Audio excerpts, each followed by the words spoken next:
There's 2 comments apparently. Ooh. Oh, it's Les. Evening, Sean. So where are you lot? That's what he's probably saying. Evening, Les. There we go. You can see the comment. Hi, Les. Hi, Les. Hi, Les. Hi, Les.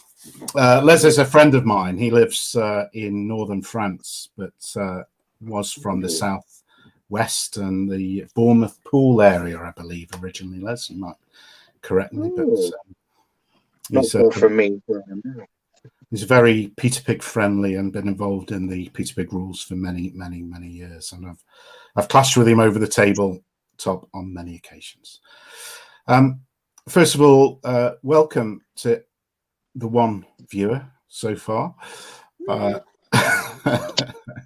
Welcome to Leslie. Welcome to all of us to this new live stream, which we've had quite a few suggestions on the name of between ourselves. And we haven't settled on one yet. I think we need a democratic vote, although there's 4 of us, so there's a chance for a 50-50 split, but we'll have to have a democratic vote on which one to go for a live stream. If this is an ongoing thing, this may be the only ever episode of whatever we call this. but hopefully it can be a semi-regular thing at least, where we can just switch the cameras on and talk rubbish for an hour. I'm definitely going to do that. Yeah, or maybe a bit longer. Depending how many of these we drink. Yes, we'll go on to suitable drinks at the moment in a moment. But first, I think just a very quick 10-second introduction of everybody. Let me get rid of Leslie's comment there, just so I can see. As you can see, there's names in the bottom left corner of each square. But I'm Sean. I'm from the Billy Goat Wargaming YouTube channel and the God's Own Scale podcast. That's enough of me. To my... Now, hang on. There is Alan. Hi, Alan. How are you? I'm all right, thank you. I'm Alan. I contribute to the Exploding Ape YouTube channel occasionally. Not very often. And I'm currently painting some ECW figures from Peter Pig. Good choice. You're also a Dead Zone player extraordinaire. Well, I stopped becoming last. my sole rule. It's very generous of you, Alan. A sign of a scholar and a gentleman. It's Alan, my sole purpose in wargaming. Well, I'll be fighting you for that bottom space, I'm sure, at the very next event we attend to. Alan, if you could point downwards for me. Can you point downwards? There we go. And down there. It's like University Challenge, this is, isn't it? We have Tom. Hi, Tom. How are you? Yeah, I'm all good, thank you. So 10 seconds about me. As you can see, it says, I think down there, no, it says down there that I'm Tom. I've just started a podcast pretty much inspired by Sean's, but mine's called Hobby Health Check, where I ramble a lot of waffle for about an hour. Other than that, I've helped out with Exploding Ape for a little while. Have a finger in a couple of pies when it comes to wargaming, but I just, like to watch and I like to paint, so. Excellent. Yeah. And Tom's podcast is an excellent listen, and slightly off the beaten path of what you will get in an ordinary wargaming podcast. Some of the topics that you've chosen are very interesting and very worthwhile discussions. So love what you're doing, Tom. Keep that up. Now, whichever way you have to point, you need to point towards Steve. I can't work out. There you go. Well done. Okay, there's Steve. Hi, Steve. How are you? Me and you have chatted on one of these things before, haven't we? But yeah, we've chatted on a few of these. Pretend I've never spoken to you. So I'm Steve. I've got just started a YouTube channel called Lazy Pirate Painting. Arr! Arr, yeah. Arr. Yeah, you got it. So yeah, avid gamer for 40 plus years, member of the Bristol Piggins Wargaming Club. Also contribute every now and again to the Exploding Apes channel. Yeah, that's about it. And I just love to paint and game. And you paint a lot, don't you? Yeah, a little bit. Most nights? I think I'm just over 500 so far for this year, models painted for this year, so I'm doing pretty well. That's impressive. We're not hit the halfway point yet, and you're already halfway to 1,000 figures. That is pretty good going. And you're also a Mantic fanboy like myself, yes, aren't you? Certainly am. Tom, are you a Mantic gamer? Yeah, I'm also one of their Pathfinders when I can get to doing things. Brilliant. Same as me. Yeah. I've mostly kind of played Vanguard. That's what really got me in that, and a bit of Walking Dead. I've had a Kings of War army for a little bit, and it's in varying stages of purple and green. So. Is that the Abyssal thing? The Abyssal Fiend. Oh yeah, nice. Yeah, something like that. So it's getting there. Yeah. One thing I didn't mention, Tom, actually, is that you know your way around a paintbrush. You know one end from another, don't you? Unlike me, which I have to check which end the bristles are before I start painting. That's very kind of you to say. Yeah, you know, so a bit of a longer background on me is I used to work for Games Workshop, and my manager was a chap called Rod, who was a phenomenal painter, and he was really generous with his sharing of information about painting, and it inspired me to actually make an effort. So I do enjoy it. It's it's a double-edged sword. There are some times when I sit there and I go, well, I could do that a lot better, and I can get pretty childish, throw tantrums when it doesn't look right. But, well, do you know what? I find this with people that I've spoken to over the years, people who do know one end of a brush from another and go beyond the base coat and wash, which has been my standard of painting. Sorry? There's more than that. Well, apparently, Alan, apparently there is out there. Don't believe it. No, don't believe it. but there are these fictitious characters apparently that believe that you can do more to a figure than just put a base coat and a wash on it. Now, Les has recently, who's in the chat now, has recently got me onto, or persuaded me perhaps. I've always known about it, but it's got me onto a white undercoat, particularly for my 15s. So have you got white there? Yeah. So this is a British trench. I don't know how good this is going to come up here. A British trench raider for World War One. But because you do need a little bit, the figures to be a little bit brighter in 15 mil, I think, a bit like 6 mil as well. A bit like 6 mil, yeah, definitely. Yeah. You've got to accentuate the colours. So I've started undercoating white, blocking in the main colours, and then just washing with Agrexearth shade or Rakenflesh shade or Army Painter. But you can apparently go beyond that and add further layers ad infinitum almost. Get a bit of light on this one. So this one I did with, oh no, it's just going to come out black. There we go. No, I can see. No, we can see that. Yeah. I did it in face. So this is from By Fire and Sword. Oh, come on, focus a bit, please, camera. But that was done with a really, really pale grey. It's the GW's grey series contrast primer, because I've been cheating and using contrast paints for 15 mils now, and it saves a lot of time. This box is full of contrast paints. They are great. It's not cheating. It isn't cheating. Me and Steve spoke about this, didn't we, on something that we put out on Exploding 8? Yeah. That it is just another tool to the arsenal. I know that when they came out, they were lauded as this sort of magical substance that would paint your figures with no effort. Yeah. But you've got an opinion on that, Steve, haven't you? Yeah, definitely. Yeah. As I said, I'm actually using the contrast after following someone else's idea of putting skeleton bone over the white undercoat on the Ward Roses. I wonder where I got that information from. I can't imagine that. I can't imagine. It really brings out the jerkins, doesn't it? Yeah. because it settles into the creases, doesn't it? It does. It's absolutely great. Yeah. Yeah. Yeah, it is literally just another tool to be used, isn't it? You know what I mean? And you can take it as far. You don't have to take it any farther if you don't want to. Just use the contrast, or if you want to take it a bit farther, add a bit more highlights and stuff like that. Yeah, why not? And I said it's perfect for the smaller scale because especially if you're using a white undercoat, because you get that real bright. I found it with the 15mm I've been doing at the moment, the World Razors stuff. You know what I mean?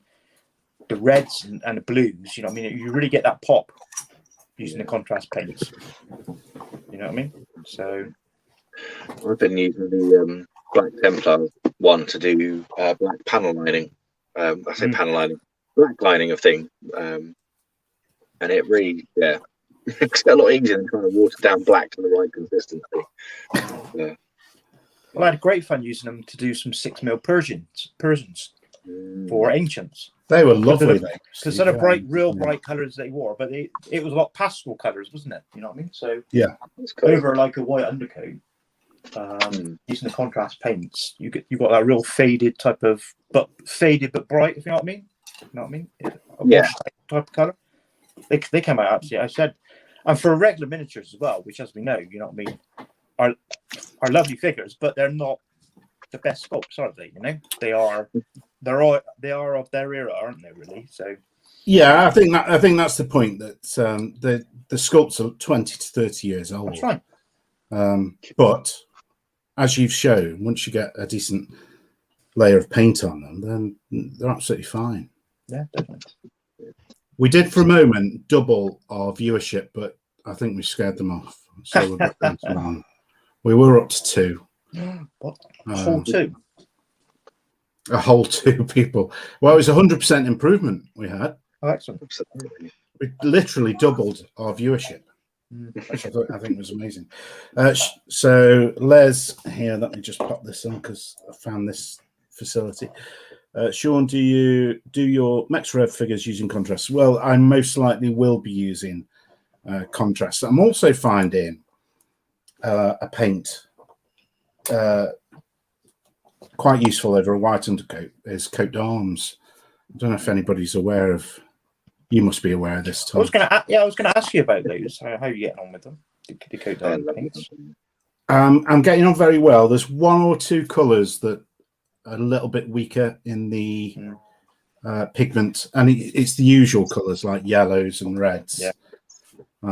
Which they work fine on a white undercoat, but you would never get away with them on black or anything darker than grey like Tom has used. They are actually, and Tom as an ex-GW man, you may or may not know this, but you do.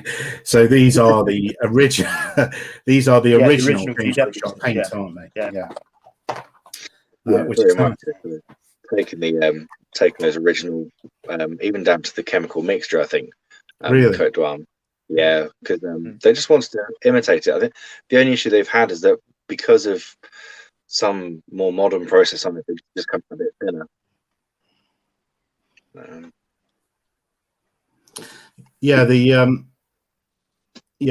don't know. I suspect there's some secret concoction, isn't there? Maybe they're missing one of them. Maybe they're missing one vital ingredient. I don't know in the yellows, but I seem to remember back in the day. Do you remember the old Games Workshop yellow wash and flesh wash and green inks in the blue lidded tubs? Yeah, I've still got some of those. I've still got some of those. Fantastic. I think there's always been an issue with yellows, though, haven't there? Isn't there really? You know, we never really had a very good coverage with. No. Yeah, I think it's because unless you want it to be a toxic paint, you have to have a very different sort of medium to it. And so it does come out thinner and not so ideal to the flat one and go for it kind of painting. But again, do you know what? That's actually what drew me into the contrast paints, was using the yellow, because the layers of that really made life a lot easier. Yeah, it certainly does. You know what I mean? It makes you be non-scared of doing yellow on things. Yeah, You absolutely. can actually look at our army and go, I actually can do an army with like the main color being yellow now, up to when it was before. Who wants to do an Imperial Fist army? No. So Les says use the coat d'arms paints with artist's matte medium to create your own contrast, and that's absolutely right. I've got the contrast matte medium, and if you mix that with pretty much any brand of paint, you get something very similar to what the contrast paints are. Albeit, obviously, you have to judge the mix, the quantity of That's my issue.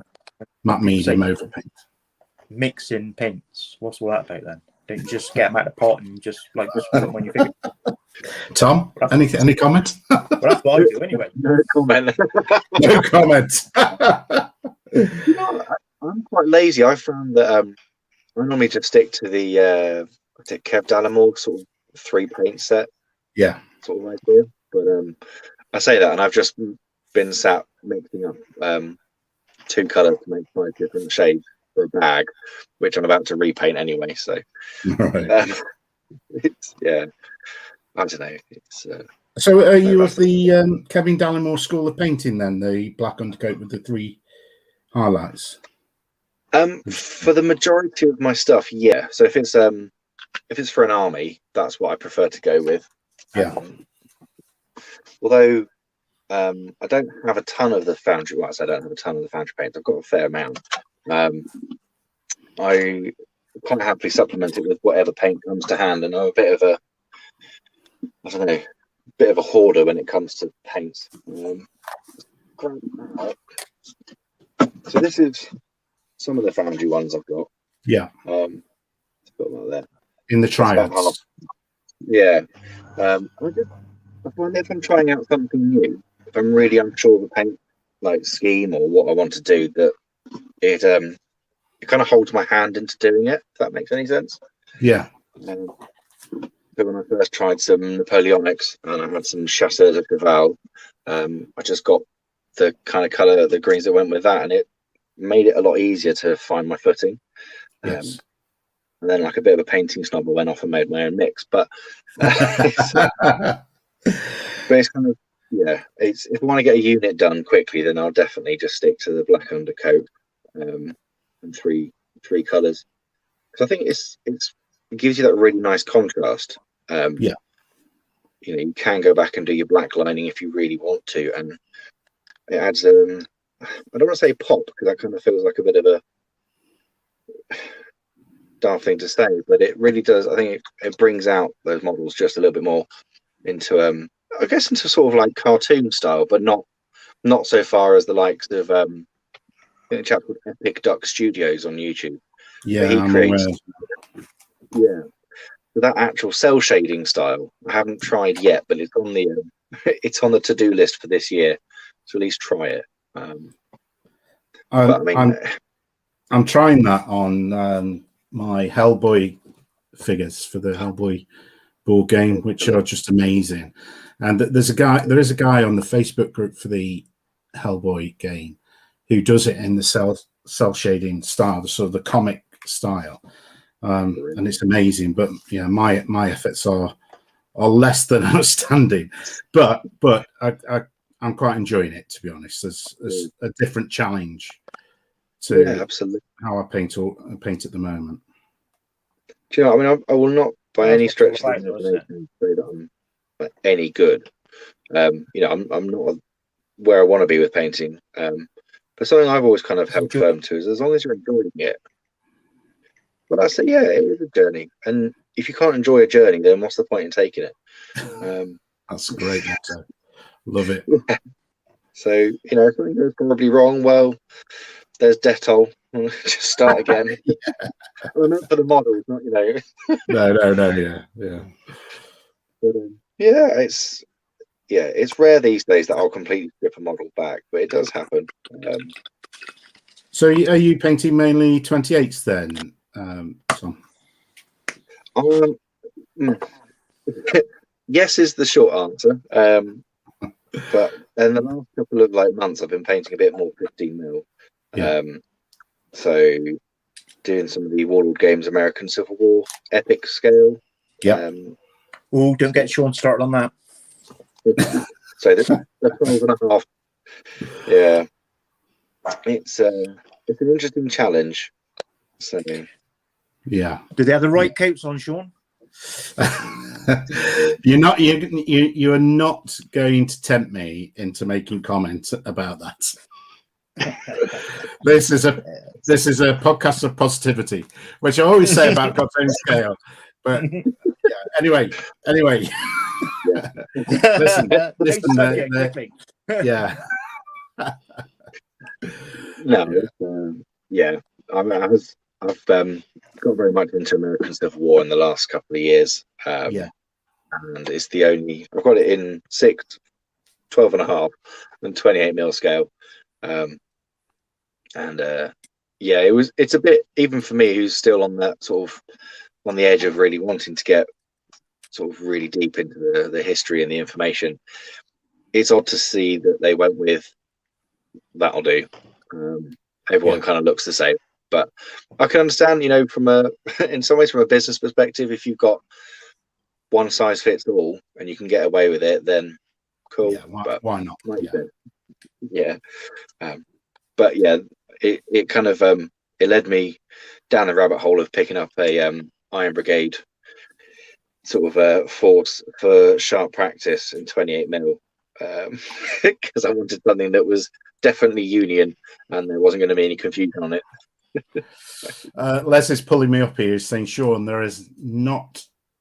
I think that should be there is not a right or wrong scale. I absolutely agree. It's nothing to do with the scale of the figures, Les. It's more to do with the historical accuracy of the coats. But I'm not being drawn into making comments about it. One, because it'll make me sound like a rivet counter, which I will vehemently deny. And two, there's lots and lots of people buying the figures, and that can only be a good thing to get people interested in the historical side of wargaming. So they're not for me, but not everything is, and my tastes aren't everybody else's taste. So it's nothing to do with the scale. I've got 2mm figures, and I've got 54mm figures, and everything in between. So there is no right scale. And as I've said dozens and dozens of times, the title of the God's Own Scale podcast is tongue-in-cheek, from a comment that was made similarly tongue-in-cheek many years ago. So it's not about claiming that 6mm is the only scale or 15mm is the only scale. Whatever scale you choose to play in is the right scale for you. You got it. And here endeth the sermon. Right, so shall we see what everybody's painting then? So going this way to Alan. I'm painting some horses. Oh, you're Peter Pig English Civil War horses, yes. So Alan, you've recently found the joys of historical gaming. I think that's fairly. I haven't actually say, played any of it yet, but I have spent a lot of money on figures. Yeah. I don't know who's led you down that rabbit hole. I really don't. I don't know either. It's all stay quiet now. You're costing me a lot of money. You are. You are costing me a lot of money, mate. I am an enabler. I'm lucky because the missus is downstairs at the moment. Otherwise, get me in serious trouble. But you've been gripped with the English Civil War, I think, haven't you, Alan? And you've got a local battle to you that you're interested in recreating. Yeah. The Battle of Chalgrove, which took place in Chalgrove, which is east of Oxford, heading out sort of towards Watlington and the M40. It's a bit of a hotbed of English Civil War activity. Oxford wasn't it? I think during the wars. So quite a lot of activity. Yeah, I mean, we had quite a few nearby. Yeah. I'm still learning about a lot of it. It's still all new. I don't really know any history. So they don't teach it in schools, Alan. That's the problem. You're right Didn't go there. to school. I'm afraid They you don't are teach right it in there. schools. Actually, my daughter's doing the War of the Roses at the moment, Oh, that's incredible. and she's only 7. That's So that's yeah, incredible. but yeah, I thought Chalgrove, it was quite a small battle, so I Yeah. thought that would be quite a small amount of miniatures to paint. Yep. However, most of them were cavalry, so That is Yeah. the one I'm not a problem fan with of the English painting Civil War. horses. But That is the What one was that? problem. What was yeah, that, Steve? yeah. But I also thought the English Civil War, because there's only a couple of different troop types as well, so there's not too Yes. much to get bogged down with Yeah. in sort of that massive scope that you have with like the last 2 world wars. So yeah. But No, it's a good yeah. choice. Well, it's a fascinating era. Well, And you absolutely everything. go on. Sorry. Sorry, oh, yeah, I was just agreeing. It is just everything that happened and sort of how you can trace like our current politics and democratic sort of goings on from that period, and yeah. It is, and obviously it led to the only time when we didn't have a monarch ruling us for a short time. So Yeah. that in itself, I always found interesting how the how Britain as a republic fared, and it clearly didn't do Well, too I well. think Cromwell got a bit carried away, didn't he? I think it did. I think Cromwell got a bit carried away, didn't he? Yeah, he It's like, did. well done, you've done that. Yeah. And then you probably want to stop that now, Ollie. Ollie, don't board the boat. Don't go to Ireland. Don't go to Ireland. If somebody had told him that, He sort of then ruined it for himself. we might have had a president now rather than a queen. Yeah. It's one of those counterfactual discussions, isn't it, that are really interesting to think about where could we have ended up if Cromwell hadn't gone to Ireland. And I'm sure the Irish wished he hadn't gone to Ireland as well. Well, yeah, there's that too. Not big fans of Cromwell. No. Rightly so. So the rules you picked up the Peter Pig figures and you picked up the Peter Pig rules as well. Yeah, the Regiment of Foot rules. Quite exciting, quite interesting. A lot very different to sort of what my normal sort of sci-fi skirmishing is, but although not that different to Dead Zone because it's played on a grid. Like well, Dead yeah, Zone. there is that. The grid is better than I appreciate there's grid's fewer. the way to go. Yeah, I appreciate there's fewer lasers and explosions. Oh, yeah, but, it's not all about lasers. Don't tell Ian Davies that. He'll go nuts. Dead Zone is life. Hashtag. That's good news, and hopefully, and you're included in this as well, Tom. That we'll have a little meetup at perhaps Battlefield Hobbies or something, or somewhere similar. And I can bring down my Regiment of Foot collection and anything that you've got painted. Bring up, and similarly for as Steve is going to talk to us about very shortly, Bloody Barons with Wars of the Roses. So Les is dutifully sticking with us. I'm very happy that you are, Les, and you're painting 28mm Spanish Dragoons from 1808. It's very specific. Oh, nice. That's the wrong scale, though, Les. I'm afraid you can't do Napoleonics. How do you paint something so big? Exactly. You're a man after my own heart. How with can a you very paint big anything brush? so big? The very big brush, yeah. Yeah, the Must ones be you get from the DIY shops, isn't it? Yeah, that you wallop the walls with. That's That's what you must need, surely. Yeah, obviously. Yeah. Or don't you just dip them? Just dip them in the emulsion. They'll be fine. I do. Yeah. Give me cake. So that's your current project at the moment, then, Alan, is it? Yeah, it's the one that I'm focusing on most at the moment. Actually, I haven't done anything else other than this for the past couple of weeks. Well, that's good. That's focus, doing something for 2 weeks. That is very that's to be commended. It is, definitely. You've not been tempted by some other shiny thing. Les has said, no, that should be 54 mil. It's your eyes that do it. Well, Les is well known for having quite large 54 mil figure collections. Where he sources these figures from, I'm sure he'll pop up in the chat in a minute to tell us, but they are big. That's the 6 mil and smaller with the household emulsion brush. Well, there you go. I do struggle with the detail on a 15 mil figure with an emulsion brush, but there you go.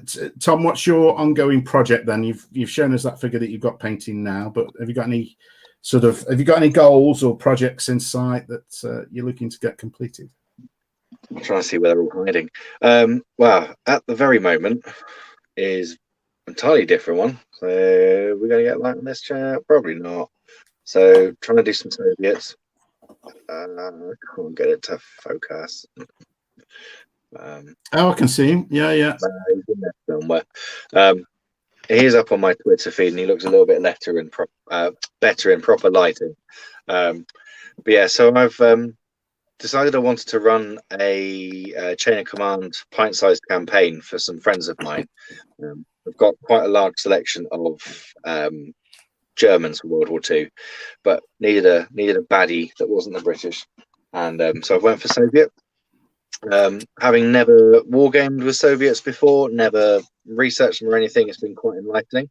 So I've been a bit of a try-hard on the officer, and then the rest will just be as you'd expect for a Soviet done, as they need to be. Yes. Don't need to worry about names of cannon fodder, do you? So, I mean, I've got one of those desks where there's something doing something all over. So I've got some Landsknecht, I've got some 17th century Eastern European stuff for that. I've got American Civil War in 28 mil, both Confederates and Union. 15 mil World War II Germans, 6 mil American Civil War. I'll open the drawer down here, which I probably shouldn't. No, I'm going to put that drawer away. Yeah. Just too painful. Yeah. You know, it's kind of like I like to jump from one thing to another so I don't get bored, which is bad, I guess. But it's trying to keep that little spark of, if I'm, like I said, like the Soviet guy, I'm trying hard, and that's actually my break from painting a horde of little things. Yeah. Just because, I think there's a part of me that part of my hobby is just the enjoyment of painting, and put that extra effort in. But if you do that for every model, nothing ever gets painted, and you end up with one really nice model amongst an army of grey, and that's not the way it should be. Yeah, that is so true. Oh God, the number of times over the years that I've painted one model as a test model for a Warhammer Fancy Army or something, and put a lot of effort into it, and then the rest has just been put to one side. Yeah, that's it. So, I'm not going to look too far up that way, because that's where the boxes of shame are. They've all got at least 4 or 5 figures painted. But it's I think it's also kind of reflective of the guys that I play with. They're a really great sort of group of lads, but we're very much hobby butterflies. So whatever the flavour of the month gets painted as quickly as possible, then you're on to the next one. Yeah, before they've changed the mind. Yes. Yeah, exactly. So, I know that feeling. Hang on a sec. But yeah, that's what I'm doing. So tonight's probably going to be trying to finish off the Soviet chap, and then I don't know, I'll have a look what catches my eye. But yeah. So I know we communicated off air that you're a bit of a Lardy fanboy. Yeah, so my son's come to say hello. This is Felix. Hello, Felix. How are you? Hiya. I'm okay. He's also in trouble because he's not in bed. Ah. Come on, off to bed, you tonight. I'll see you in the morning. Bye. Sit there quietly then, young man. Yeah, bit of a Lardy fan. Yeah. It's do you know, I think I don't know whether I mentioned it earlier, but for me, I really got into their games because the scale of like sharp practice and chain of command felt accessible, especially with the time and the space that I've got. You know, where I go to play is a shop called Entoyment, which is Love it. Yeah, love in tournament. Exactly. So really, really lucky. It's in Poole, isn't it? Yeah, that's right. Yeah. Yeah. I'm really lucky to have that as our local gaming shop because You the are. game that we've got now is just outstanding. Yeah. But although we could, pre 2020 and all the things that happened then, you could have got bigger tables together. So, still can probably ask nicely to have a big table put together, but there's no need to be selfish with reduced space. Yes. So when you're on a 6x4, it's it's nice not to have a table that's so overflowing with minis just because you want to get them on the table. Yeah. So that kind of inspires to go down into 15mm and 6mm for some of the games we're playing. But yeah, just because of that, and like I said, the time we get is probably like 3 hours maybe for setup, play, and pack up and leave. The Lardy games really just beautifully sit in that time space. Yes. And just again, coming from Games Workshop background and then into historical games, predominantly played Flames of War and Bolt Action as the only historical games for a very long time. Yeah. And then they just felt very much like a breath of fresh air, playing rules that just were different, Yeah, the Bolt Action Flames of War model is very much, well, certainly Flames of War is very much based on the GW model, isn't it? Where it seems as though Battlefront reinvent World War II every few years when they release a new edition, and then there's a new Eastern Front German book, and then a new Stalingrad book, and then a new D-Day book, a new Desert book. There must have been half a dozen versions of those books over the years as the rules have evolved. And it's a business model, and I'm not knocking them for that. But it's very much in that model of GW, isn't it, where there's this constant recycling of army books and things. Yeah, definitely. And I think it's essentially what finally pushed me out of playing Flames of War. Again, the guys that play games with were kind of getting bored of having to buy the same book. Yeah.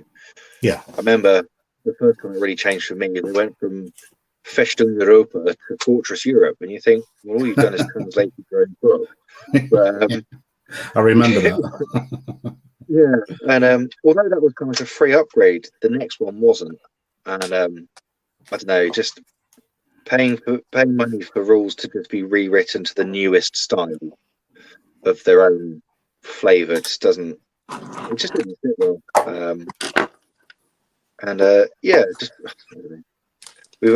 Most of us have just converted, sort of the 3 of us who've got it. We've just rebased all of our 15mm Flames of War stuff to play 15mm Chain of Command.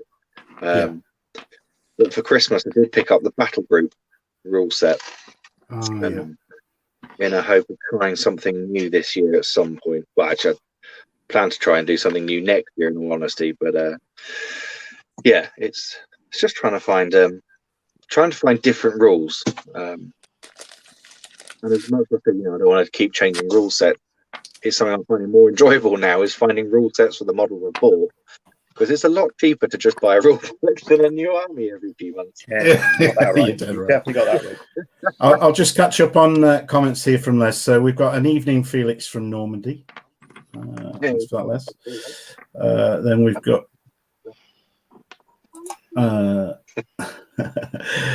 and then we've got Lord. Oh, I need my glasses. Lordy rules are a great game systems. Yeah, not as good as Peter Pig though, Les.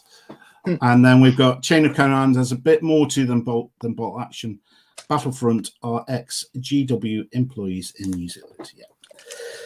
So you can definitely see the sort of model, and I think you're right there, Tom. That there's so many different options out there for rules, aren't there? And I think people who perhaps make that initial transition from GW over into historicals, Bolt Action are so readily available, aren't they? The Warlord stuff is so readily available. And I think it's that model, doesn't it, of semi-prescribed army list building that you can tweak for. I don't want to say try hard, because it's rude, but it's that the tournament player who wants the Tiger tank with the Panzer I and the flamethrower in a Kubelwagen. Just because you can use up your points. Yeah, precisely. Generally, and I will admit that example was myself when I got into bolt action. Yeah. But I learned my way. I've paid my penance. Yeah. And this isn't knocking any of these rule sets at all. It's I've played bolt action. I've enjoyed playing bolt action. And games quite like often, games like that is the people you play it with, though, isn't it? but exactly, that's just what I was about to say. I mean, I've had brilliant games of bolt action and chain of command. Yeah. But especially bolt action, playing with the right people. Because those people will design the armies that you should be using, not the armies you can use. If you know what I mean? Yeah. As you said, everybody, and you can take all the good stuff. You know what I mean? But realistically, would that force be able to have that good stuff? But with a bolt action, you know, basically, you know what I mean. A lot of times you can have, as you said, Tom, exactly what you want. Yeah. You don't have to take the bad, take the good. You just take the good. That's the restriction in chain of command, isn't it? The restriction in chain of command is, you know what I mean. You've got to take the bad or the not so good stuff to be able to take the good stuff. But if you're playing with the right people, you know what I mean. Those people will actually decide that themselves, won't they? They'll be like, you know what I mean? Oh, I'm not going to bring a tiger against your like your Shermans, or like, you know what I mean, 2 tigers and you can have a Sherman, like, you know what I mean, type thing. So absolutely, no, this is it. One of the storms I get to play games with, he just brought one an M10 for one of our games of Chain of Command. I didn't have any tanks. He knew I think he knew I had no armor at all in my forts, but he bought it and he wanted to bring it on, and why not? So it turned up and got blown up by a Panzerfaust. But yay! we were just playing the game, and the narrative went that, well, it was driving through, and if it was attached. That's the thing, though, isn't it? As long as people know the type of game you're going to play, if the same with any type of game. You know, I mean, I play lots of different types of game. I play lots of like Kings of War is very popular here. But before whoever I'm playing, you know what I mean, it's like, oh, what type of game are we going to play? Are we playing practice for a tournament? Are we just checking models on the table? Or, you know what I mean, what type of game do you want to play? Are we going to do it like high risk scenarios or that sort of thing? Or do you want to do, like, you know what I mean, hardcore tournament play, no hold bars? You know what I mean? As long as you know going into the game, you know what I mean, what you're playing and what to expect, isn't it? Yeah, and I think it's really important, like you said, like both of them, as long as your opponent knows what you're going to be playing that night and how you want to play it, you can't really fail to have fun unless you choose not to. There's no point playing, you know what I mean, Chain of Command and bolt action. There's no point playing either of them if, as you said, if one side has armor and the other side has no armor and nothing that can take the armor out. Then, you know what I mean, there's only ever going to be one winner. It's called the social contract. This is, isn't it?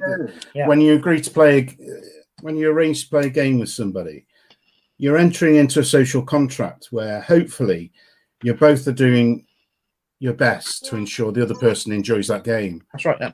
You aren't turning up with an all-comers, all beating army list like you might do in 40k or something similar, and then looking to table your opponent within 1.5 turns and think, I've had a great night. I've just tabled my opponent in 1.5 turns, but your opponent's probably not had a great night, in fairness. Yeah. And that might be the only game they get to play that week. Yeah. So then they're going to go home and like, what's the point of that? When I stay at home and go on my computer and, you know, tap away and, you know, we should be encouraging people to play, not like forcing them, you know what I mean? No. Yeah. I appreciate that it can be tricky because I don't try to convince people that playing 40k can be a social experience. It can, but it's so, I don't know, I always found that you kind of had to make so many allowances. The games are popular because they're easy and fun to play, and that's good, you know. If that's your jam, then fantastic. I think when you get to I think what really opened my eyes when I got into historical gaming was that actually the people, with the exception of the occasional, rivet counter and button counters, they were very much more of a welcoming group. Mm. And had that want to sort of teach and to learn, if that makes sense. Absolutely, yeah. And I'm yet to come across sort of a historical community of players that have been out and out unpleasant. I think that tends to come from the fact that generally, and this is a generalisation, you're not playing points level games. Bolt action I appreciate, Flames of War I appreciate, but if you're going to play Chains of Command, that's generally not a points driven game, is it? It's generally a scenario driven game. Just a couple more comments here from Les. So he says, try O Group, Tom. You won't need to rebase your Flames of War stuff. That's from Dave Brown, who wrote the General de Brigade rules as well. Yeah, that's published through Lardy Press, isn't it? Yeah, I picked that up myself. Yeah. I'm working on a German army for O Group at the moment. So. Yes. So, yeah. 6 Les says it was, but Lord has now put a large premium on for postage. I'm not sure what that's referring to, but that's the same for the Peter Pig rules. It's the company.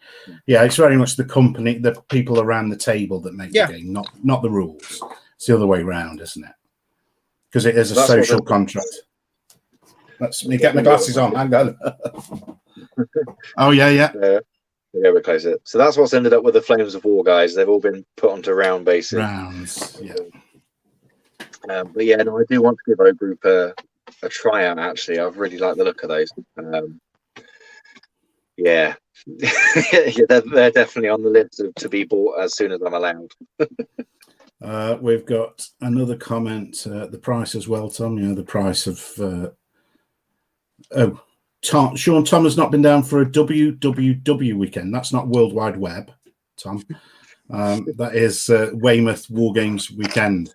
So this is, I don't know if anyone's heard me talk about this before, but this is a weekend down in Weymouth where we play Peter Pig games all weekend from Friday night, well, late Friday afternoon, actually, as soon as you get there, through till they throw us out on Sunday afternoon. And the hotel has changed hands recently, so we don't have quite as much room as we used to when the old lady used to have it, but we certainly get 3 largish tables in there, so we'll have 3 games ongoing at once, and any of the sort of time slots, so Friday night, Saturday morning, afternoon and night, and then Sunday morning. Which hotel is that, Sean? Les will pop up in a minute with the answer. I can't quite remember the name of it now, but it's not too far from the seafront. So generally around about 10 to 12 people get down to it, and we have a right royal time. We also you can also come along as a day guest if you like, and just go there for the Saturday rather than taking a room and bed and breakfast. But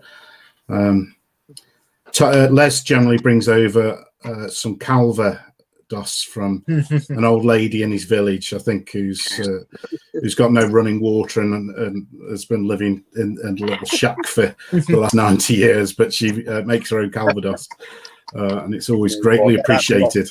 Is it about knocks your socks off? Yeah, it makes you go blind for a few hours, but it's very nice. We generally have a tipple of that on the Saturday night just to toast the dearly departed, because a couple of the longest standing people who've been attending have died recently, unfortunately, very sadly. But yes, so anybody in the area, and if you're whereabouts are you, Tom? So I'm just on the outskirts of the New Forest. I was born on the outskirts of the New Forest. In Calmore, just outside Southampton. Oh, cool! Yeah. So I'm in a town called Fordingbridge. Okay. It's a lovely little place. Is that east or west of Entoyment? So that's so it's north of Entoyment. Oh, north, right? Sorry, yeah. Okay. So where I am in Hampshire, we're on this little. It feels like a peninsula of the county of Hampshire sandwiched between Dorset and Wiltshire. So if you go Okay. 5 miles north, you're in Wiltshire, 5 miles south, you're in Dorset. Right. It's we get lumped into the wrong bits of Hampshire because we're not really close enough to Southampton to really get any of the benefits from it. But I'm in a sort of tri-county area I'm in Shropshire, but very close to Cheshire and very close to North Staffordshire as well. So we're very similar. But so the Weymouth War Games weekend this year, I think, is round about the third weekend in November. I can't quite remember the exact date, 19th, something like that. So the George Hotel. Hang on, I have to click on these messages. The George Hotel, Steve. All right. So it's a little bit like, I don't know if you ever watched Rising Damp. Well, I used to holiday a lot in Weymouth. It's before your time, Tom. And Alan probably. My parents used to own a caravan down in Weymouth, so we used to holiday down there when I was younger. A lot. I actually had my honeymoon in Weymouth, to be honest. I love Weymouth. I've got we had my parents had a caravan down there for about 20 odd years. So me and the family used to go down there every year for a couple of weeks down Weymouth. So I did know Weymouth quite well. Actually. Yeah. So the Weymouth War Game weekend takes place there. It's good fun. It's very welcoming crowd. We're talking about it's about the people around the table, not necessarily the rules that you're playing. Well, you'll fit in and be made most welcome at any of the games that are put on there. They're all Peter Pig games, and there'll probably be a strong emphasis on the Mexican Revolution because that's the current set in development. But there'll also be the pirates, and maybe some cowboys. Yes, because we need to answer the eternal question, don't we? What's better, the pirate or the cowboy? No. There's no. We all know the answer to that, don't we? Yeah. I think Alan might have something to say about that. The majority of us from the West Country, we all know where pirates really come from. Yeah. Just another comment from Les. Thanks for contributing, Les. It's very, very much appreciated. Is Andy and Barry still manning the door at Entoyment? I guess that'll be for Tom. So is Andy and Barry still manning the door at Entoyment? Yeah. Sure. I haven't. Well, because of lockdown, I've not been able to see either of them actually. But it depends on which Andy. If it's Andy with the last name of Tutton, then still about. Barry. Yeah, Barry's everywhere with it. When it comes to Entoyment, they're still there. Entoyment is Peter Pig's chosen venue for most of their game days, certainly in the south, other than the Weymouth War Games weekend. We tend to use Entoyment now to have our game days there. Although I may be organising one for a place up in Daventry, which is sort of a halfway house, which hopefully Alan and Steve are going to come along to play some Wars of the Roses and English Civil War soonish. Yeah, I'm just waiting for a date, mate. You keep telling me don't be getting these games in, but I'm looking at August the 7th is the soonest. August 7th. Doesn't ring a bell. But that's good. If it doesn't ring a bell, it's good. That'll be Quasimodo rang a bell. If we'll just I'll put it up in the WhatsApp group and obviously get back to me. But I've been looking at dates today whilst I've been at work. So 7th of August is the soonest I think I can manage. Okay, so Steve, you're on a Wars of the Roses kick, aren't you? Tell us all about that then. Well, before you start, we've doubled our viewership once again. We haven't got a second person. We have a second person. Okay, second person. Please join in the chat so I know who you are. Who is the random second person? Who is the? You haven't phoned your mum or something to say, "Oh, please don't." Feeling a little bit lonely. I was going to say there's a prize for whoever becomes the third viewer. But, so I'll just shut down to the missus. But that'd be a lie. Yeah. It'd be a lie, I'm afraid. There's no prizes. So Wars of the Roses, Steve. yeah, it's my latest project, shall we say? You're so easily led, Steve. That's your problem. Led by. Yeah. You're so easily led. I am, mate. I am definitely a gaming butterfly. So yeah, I've gone down the route of the Bloody Barons. The Bloody Barons. So, that's what I'm painting. I don't know if you can see that. I can't get used to this bloody camera. Yeah. Archers, anyway. Tewkesbury. Tewkesbury. Tell me all you know about the Battle of Tewkesbury, Steve. Not a lot. In 10 words or less. It was the last Yorkist victory. There you go. Yorkshire. No, basically, it's a similar type of thing as my fascination in the English Civil War. I like to look into battles that I can visit, like battlefields I can visit, and things that are close to where I live. So I was off. Tewkesbury's down your way, isn't it? Yeah. And yeah, it was definitely about 45 minutes up the road from me. So I just went online to see which battle site was nearest to me, and then went for a little bit of a visit. Yeah. And looking and reading, I said I've just picked up this the Osprey book that I just showed you. So and looking into it, the Lancastrians actually came through Bristol and recruited in Bristol. So some of their troops. So yeah, pretty interesting. There's a comment on for you there, Steve. So what Leslie's referring to there is for whenever you put your next order in, if you ask for the special Wars of the Roses figure, Martin or Nigel in the workshop will pop one in. It's a figure called, I think it's called Lord Roriston, and it's one figure in full harness, full plate armor with his sword for. It's a lovely figure for a command base, but it's based on one of the dearly departed members of the Peter Pig fraternity, Rob Roriston. Yeah. And it's a lovely figure, actually. We seem to have lost Tom. Hopefully we haven't offended him. Hopefully not. But yes, so if you next time you put your order in, I think there's a little notes button or comments button, isn't there, when before you press?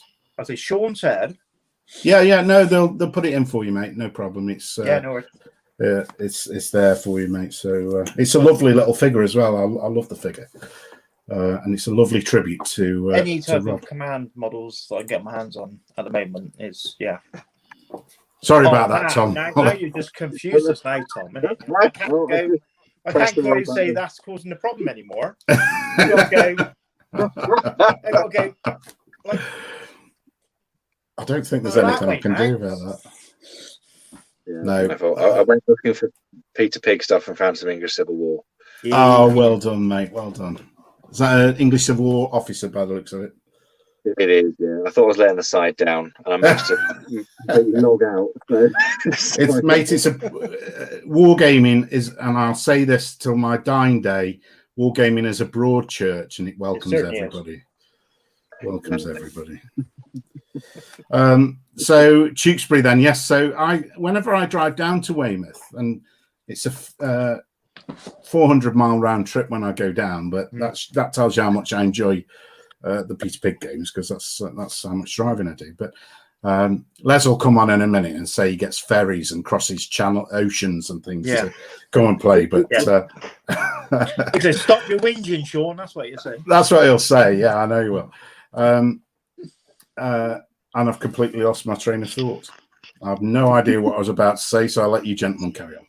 I can't remember. Probably something about Tewkesbury, mate. Probably. Oh, Tewkesbury. There you go. So when I drive down the M5, thank you, Steve. When I drive down the M5, I always see the sign for Tewkesbury and think I'd love to just turn off one day. It was an absolutely lovely walk. You know what I mean? They've got it signed up lovely. So you know what I mean. You can follow the little battlefield walk. So I've done a few videos for my YouTube channel. Yeah, so they're very good. Little videos out there. So yeah, it's very interesting. I didn't get a chance to go into the Abbey, so supposedly one of the doors on the Abbey has got some of the one side of the door is got some of the armor that has been like salvaged off of some of the men at arms and that, and they've hammered All right, the monks have hammered it into one side of the door, and so say you can still see where the where there's like sword damage or like arrow piercing, or even might even be like artillery shell damage on the armor. So Yeah. I definitely want to pop back sometime and have a chance to go around the Abbey. It was just the day we were there, it was absolutely scorching hot. So you get to a certain stage, you walk the whole battlefield, and we went off for another wander as well. And by the time you're like, oh my God, where's the pub? Yeah. Enough is enough, you know? So, Yeah. So, how far along with that are you, Steve? What figures have you managed to get together? I've seen you've just painted your first unit, full unit. Yeah. I started off getting a few sample models. So I started off with a few character models. So I painted up. I'm starting with the Lancastrians army first. The good guys, you said. Yeah, I know what you said. Bad. To be honest, I've never. Really I'm being devil's advocate. And just provoking. Honest, I've never really looked into the Ward Roses much, but when you do, it's oh my. Yeah. What was going on? Because it's actually not the War of the Roses, is it? It's the Wars of the Roses. Wars of. Because there was literally, you know what I mean? Well, a couple of years went by. Oh, we'll have another war. A couple of years of war. Then we'll have a 12-year break. I think when it was it Edward the Fourth? Was it? Yeah, yeah. When he took the throne, I think it was 1483, wasn't it? Before hostilities kicked in again. He kicked the bucket, didn't he? So yeah. So up until that, there was about a 12-year period. Where it was like calm, and then off they go again for another conflict. And the amount of like nobles and like royalties that, you know what I mean, died is crazy. Even after Tewkesbury, I mean, so many were dragged out and beheaded.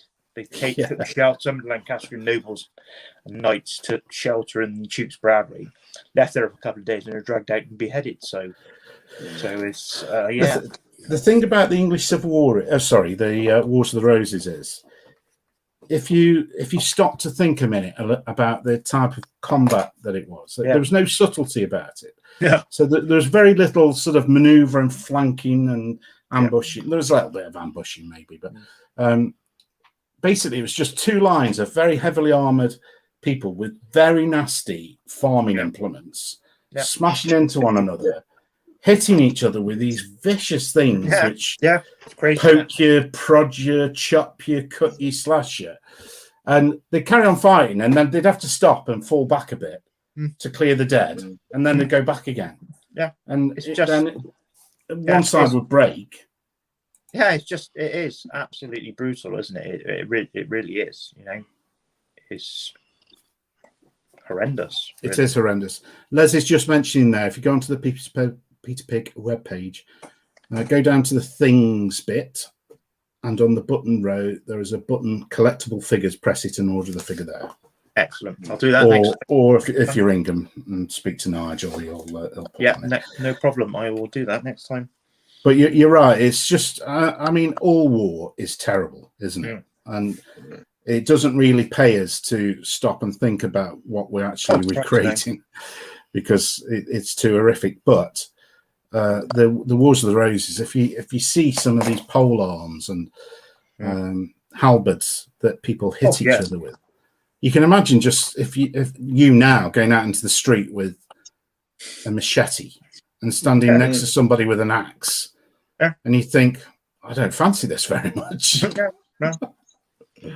It was absolutely brutal when they got into the hand. It was horrendous, wasn't it? It was like literally, you know what I mean, butchering. We have something else. I'll let you read that out, Steve. Hi all. How do you motivate yourselves to paint? Who's that from? Terra Lurch. Hello, Terra Lurch. Welcome. If you've been the third viewer, we've now got 4 viewers, guys. What? 4 viewers.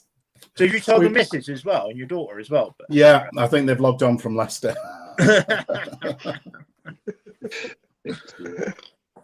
How do you motivate yourselves to paint then, chaps?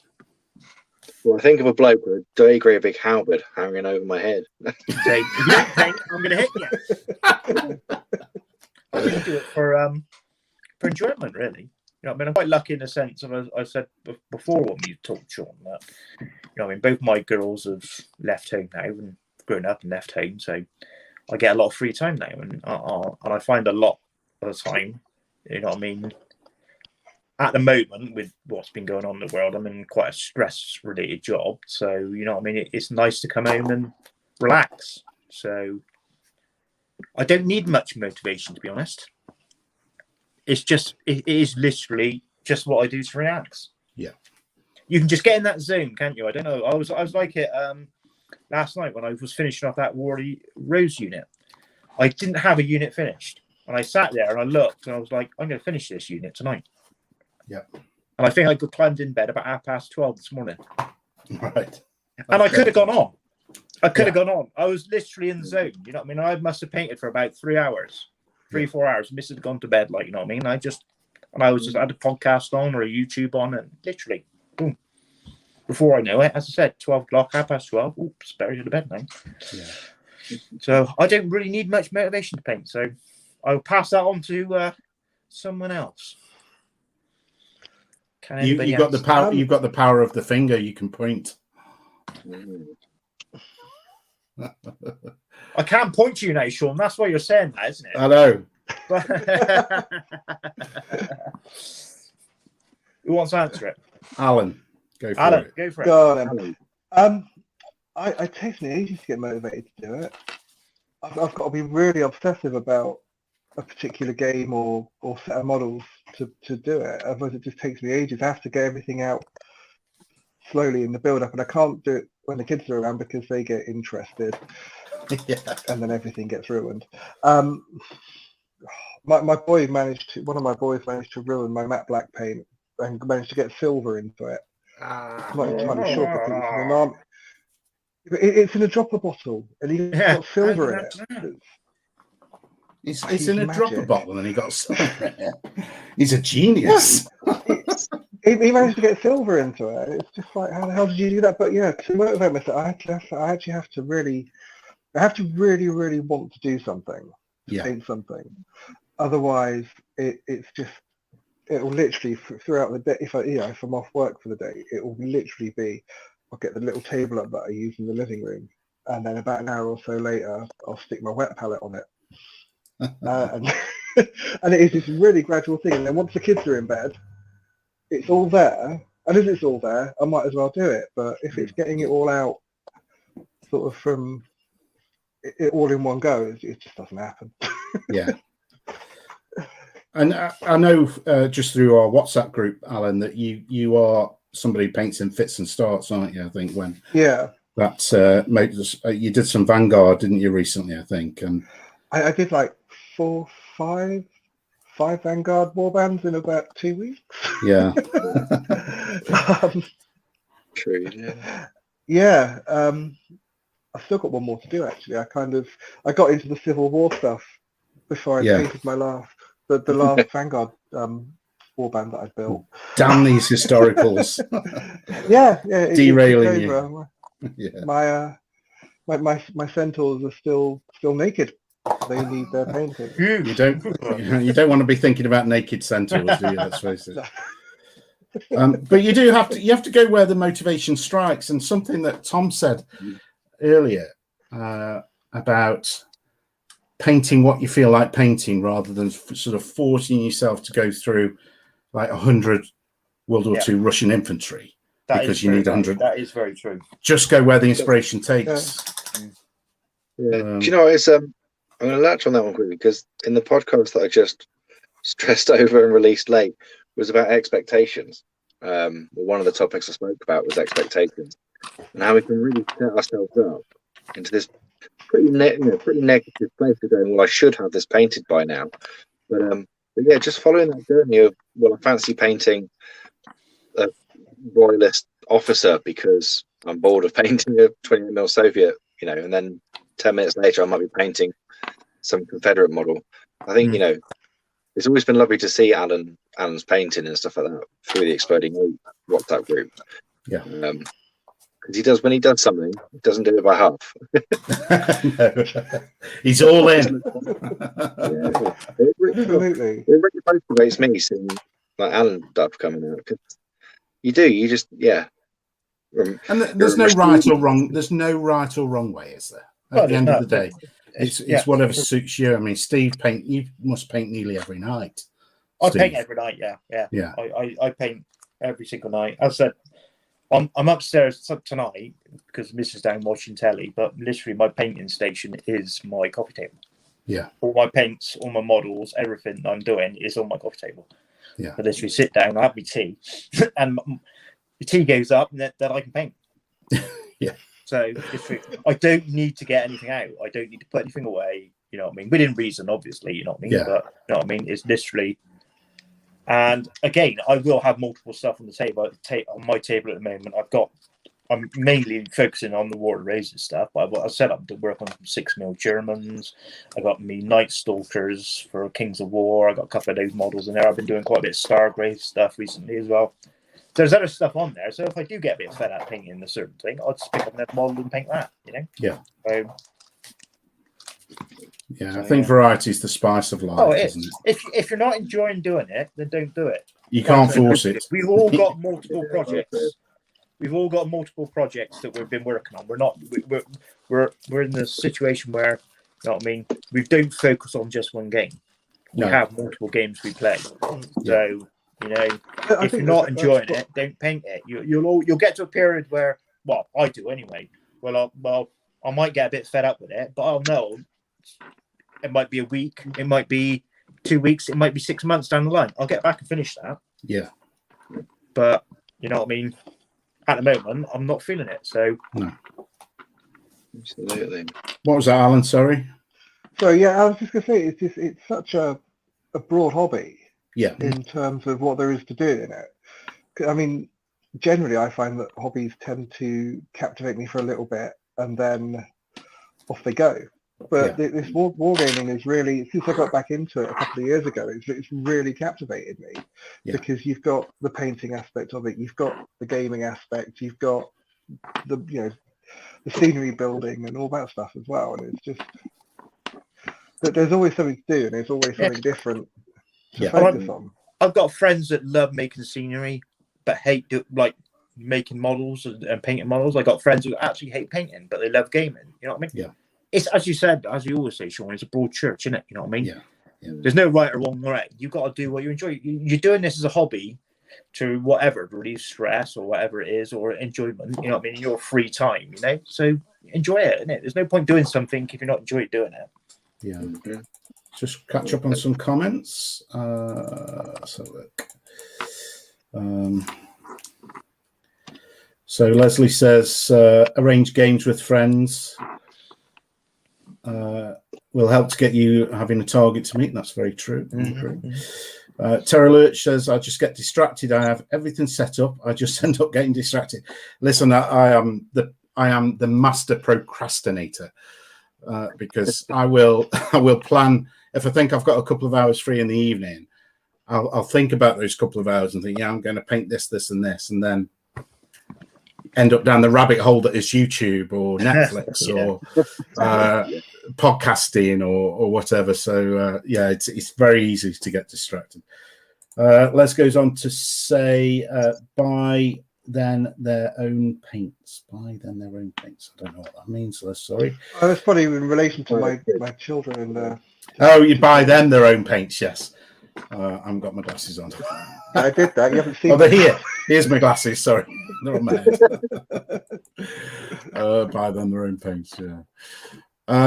Terra Lich says, hopefully playing a game next week in person, and hopefully that'll give me a kick to get some paint applied to my minis as well. That is a good incentive, most definitely. Les says, yup, having a game lined up is good. Terra Lich says, yeah, that makes sense. Best to work on the minis that you have a good chance of using on the table. I'm definitely a gamer, not a collector, so everything I paint is to play with, not to look nice in a cabinet. You're a similar type of gamer to me, though, aren't you, Sean? Yes, very much so. We had this discussion before, aren't we? We're army painters. Yeah. You know what I mean? We paint armies to play games. War games, you know what I mean? Yeah. So, yeah. It's not painting for the love of painting. I will knock out, and every now and again I will spend a bit of time, especially if it's like a skirmish game. I was doing some retro 40k models for Starbreed.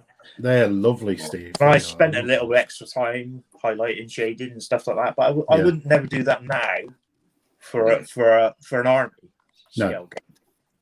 Well, you're back to what Tom said there, where you have one beautifully painted figure and 100 grey ones, which don't serve a lot of purpose. Yeah. But even painting with the army ones now, you know what I mean? The little character models, I'll spend a little bit more time doing the characters. Yeah. But when it comes to the rank and file, just bash them out. Bash them out, get them on the table. Especially when you're looking at a big project, like, you know what I mean? Like this War of Roses project I'm looking at now, you're probably talking a good 200 figures, probably. Yeah, probably around maybe 250. You know? Yeah. So if you look at it in that stage, you know what I mean? When the box came through, just like the Lancastrians, you look at it and go, "Ooh, oh my God." But you soon not listen. Whilst we've been streaming, and I've not been painting all the time, I've been streaming. But you won't be able to see this. But I painted. Let's do this. I painted a unit for Bloody Barons. I've literally just put the Agrax Earth Shade on them. They're done. Or Yorkists? These certain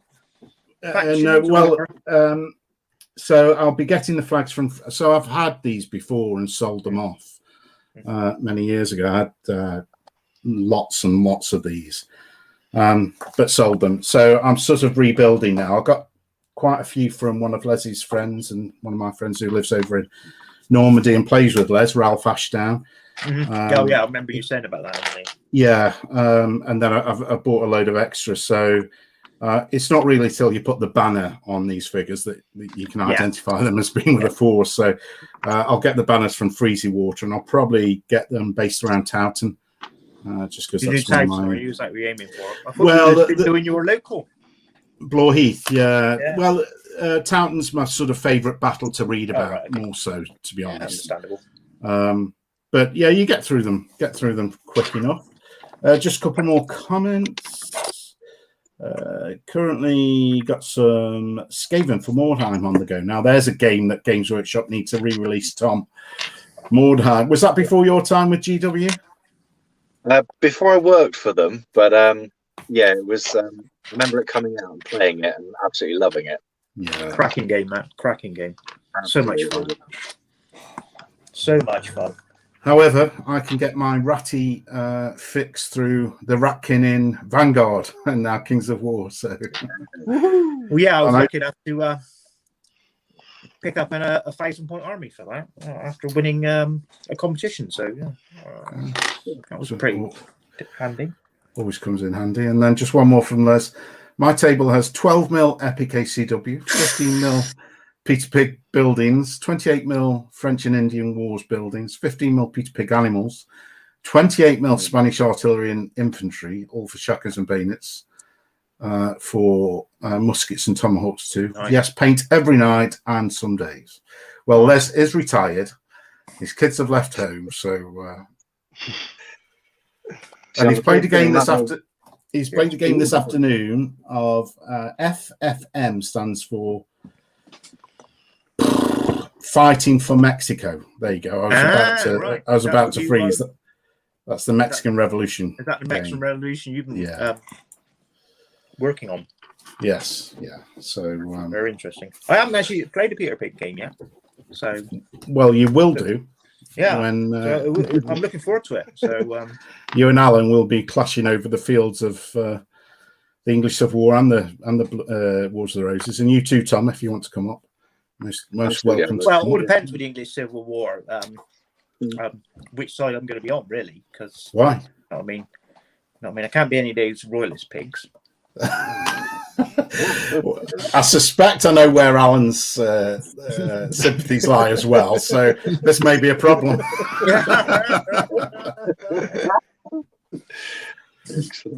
I'll take one for the team. I think that was royalist. Yeah, I don't like, to be honest. Yeah. I played English Civil War. What did I play? English Civil War. I played Pikey Shot by Black Powder, and also the Warhammer version. Warhammer, Yes, yeah. English Civil War. So I had 28 mil stuff. I've actually got some here that I painted. Oh, where is it? Here's some I prepared earlier in the best Blue Peter tradition. Yeah, I painted out below.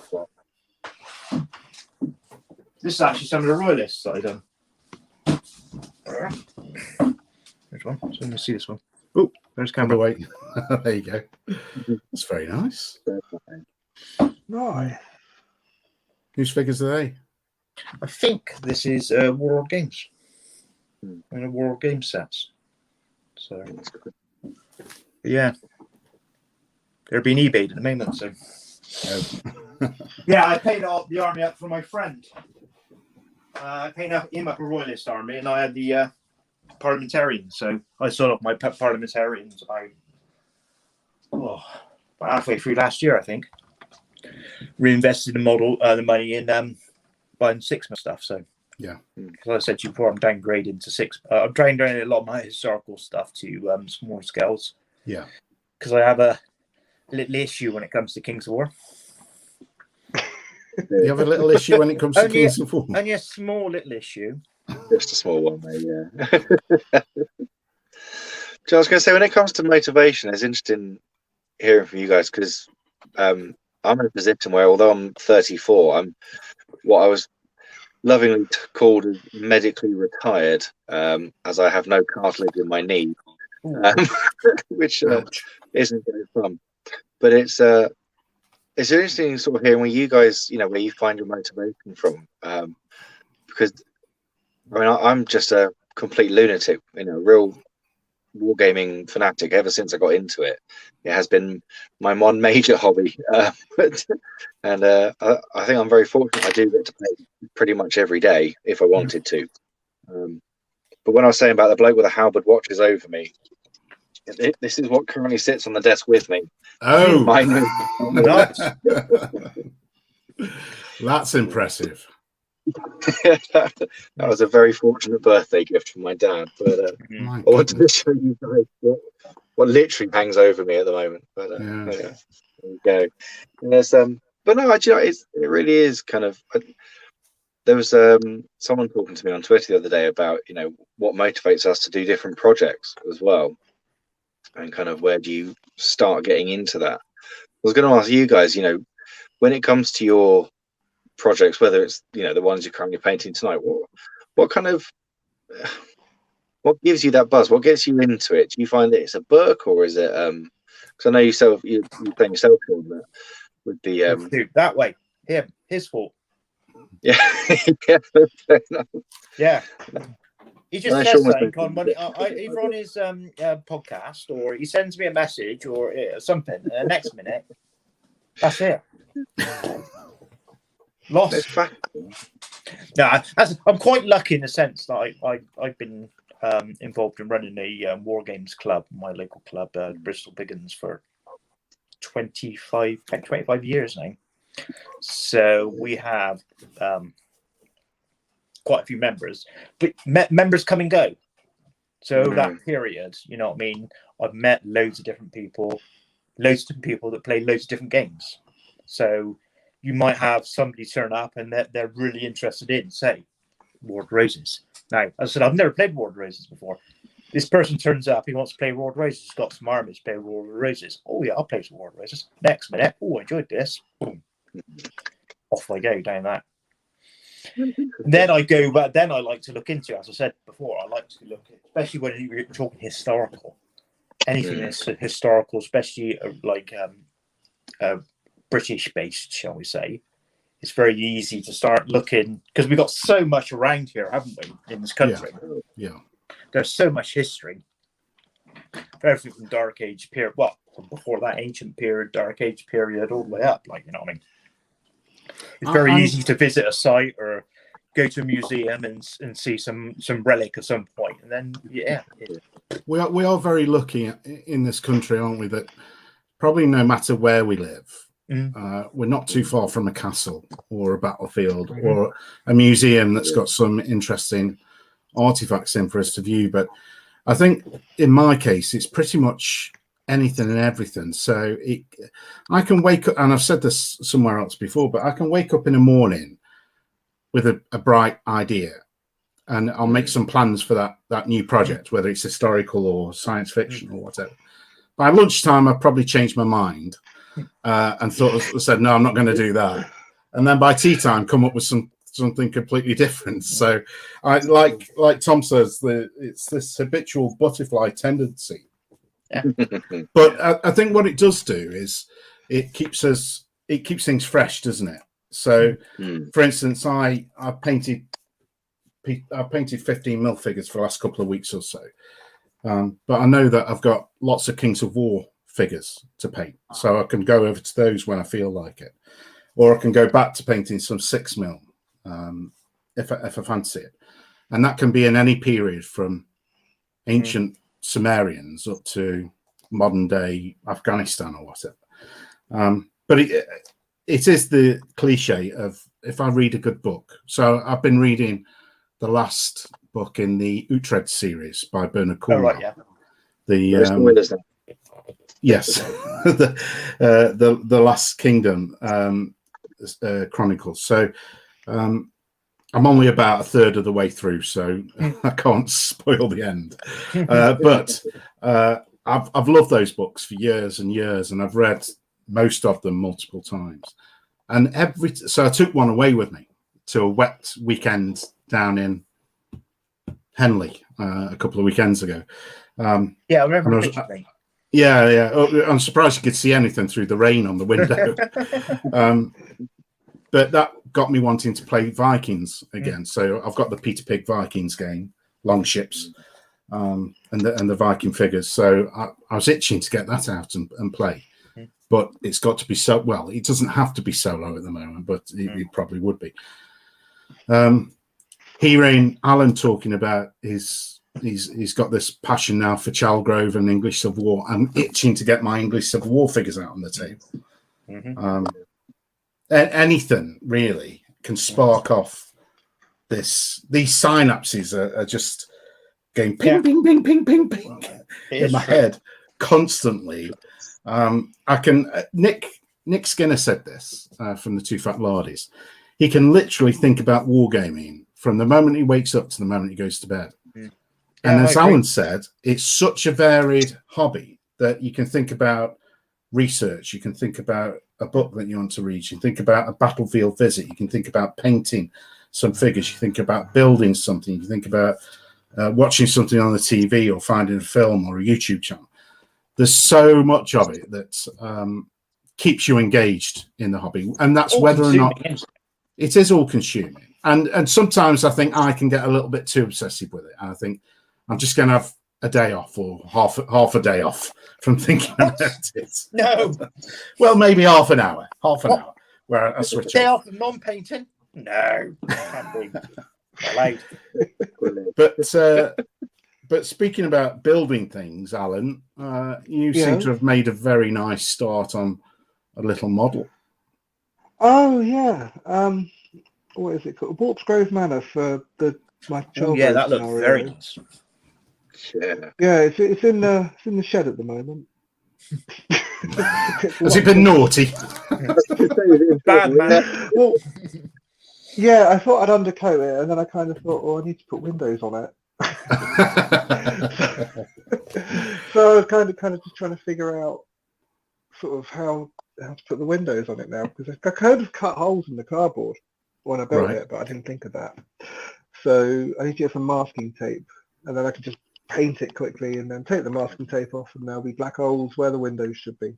Ah, great idea. Yeah. But yeah, that was a stop and start. I tried building it out of plasticard, and then tried just using some packing foam stuff, and then finally just built it out of cardboard. And it actually kind of went really, really well. I was actually quite impressed, because I'm not particularly artistic when it comes to doing stuff like that. And yeah, I'm actually really quite impressed. It sort of looks like the dodgy little old drawing that I found of the manor, because the manor doesn't exist anymore, but it was an old church that had been converted into a manor. So you've got like the main church bit, and then a bit of a house coming off the side of it. Yeah, that was it's good fun to build it actually. I really enjoyed that.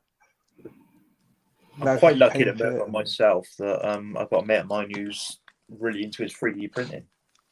So yeah, if you create, I've been really it's what he tempted done by for that me. recently. It's what he done for me recently. Ooh. Oh, cool. I said, "Oh, could you do me some 15 mil so I can use for award raises?" And he went, "Oh, see what I can find." So this is the one he. So it comes to part as well. Very nice. So yeah, That is so cool. he's done me one, and I think he's going to print me off a few more now. So maybe like some barns and stuff like that to do. Oh, wicked. So, Have you yeah. seen that guy in the 6 mil groups on Facebook that's done the Star Wars Clone Wars? Yeah, I have seen that. It's absolutely crazy. Oh, those are amazing. It's like now I really, yeah. really want a 3D printer because then I can have that. Well, I've got bags and bags of stuff. You know what I mean? I've got all this stuff that you've done for me for. We've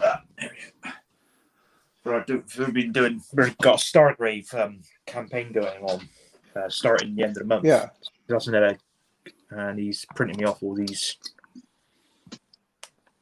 Because he loves doing like 3D printing. That's, you know what I mean? Hates painting modern models. Hates it. Absolutely hates it. Yeah. That's what I painted the English Civil War Army for. But so I've got one of those done up already. But he literally say to me, "Oh, what do we need for like Stargrave, or what do you need for such period?" And you go, "Oh, I'll just go off and print it." And he said his printer. This is the plastic stuff. So you know what I mean. You obviously get the striations and stuff like that. But yeah, for gaming purposes, I mean, you look at that now. Looks awesome. Yeah. It does. Yeah, looks great. You know what I mean? That does the job fine. You know. So Alan, there's a warning here from Les. 3D printing is another hobby in itself. It is. Literally, my mate said, you know what I mean? He spends so much time, literally, you know what I mean, going through, is it Thingiverse? What they call it? Yes, Thingiverse. Thingiverse, yeah. He spends hours just trawling through it. You know what I mean? He said he just goes down that type of hole, like, you know what I mean? Where he just like spend hours looking for something. But yeah, he's got really heavily into it. He really enjoys doing it. So that's cool. Have you done any, Tom? Any 3D printing? No. So my wife and I looked into it because she's an avid crafter, shall we say. She wanted to use it to create bits and bobs like making resin jewelry, and we got very close. We had it in a basket. I think. Is it Elegoo? I can't remember now, but Elegoo, yeah, Elegoo Mars, I think, yeah. Yeah, so we came so close, and then we decided that we could probably buy the kids some new school shoes, and then where would we? Priorities, man. You could have bought the 3D printer and then printed them some. Yeah, that's thinking outside the box. I like that attitude. That's the right attitude then. But yeah, no, I've been really intrigued by it, you know, but I haven't done any myself, and I haven't bought any yet. But I say yet because I'm going to start straying into the 20 mil range of sort of World War II stuff soon, and there seems to be a very large community of 3D printed tanks. Effectively, there is, yeah. So I'm gonna start sort of having a feel about and see what there is really. But again, like all of us watch a lot of stuff on YouTube. It's fascinating seeing how people get around like the striations. There's one chap I watch. He uses self-leveling primer. Yeah, and it moves off that finish. It was fascinating seeing how it went from looking like a bit of a mess to looking fantastic really quickly. I used a lot on these ones. I've used texture paint. Oh, okay. So yeah, it doesn't take it completely away. I've got a few more. I'll show you. Okay, now. But yeah, again, it don't take it completely away, but from a distance, I've got these ones. I don't know. Oh yeah, I see. But again, it's. Oh, that's nice. You can see the striations inside. Notes would be, yeah. But And if you really look close, you can just about pick it up. But by just using this texture paint, again, you know, for what it costs, I think it costs my mate next to nothing to actually print them out. So That was the thing we're looking at, is that the cost of the resin is so inconsequential once we've got it all. You know, just crack on and make whatever comes to mind. But yeah, I think it might be something to look at next year. I think it puts people off the resin one so much is, you know what I mean, the cleanup thing. Yeah. The thing, the advantage obviously with the, because as I said, those are the plastic. These are the plastic ones. So you know, what I mean, plastic. The positive with this is there is like, you know what I mean, no cleanup as such. Once it comes off the bed, it's ready. Yeah. You know what I mean? But obviously you're not getting as much of a detail. Obviously, I'm looking at this house now, and the detail he's got on this house, his little 15mm house, is absolutely fantastic. That is beautiful. Yeah. I mean, but I sent you a few bits in that box, that some 6mm bits. I've still not opened it. Oh my god! I've got a 15mm.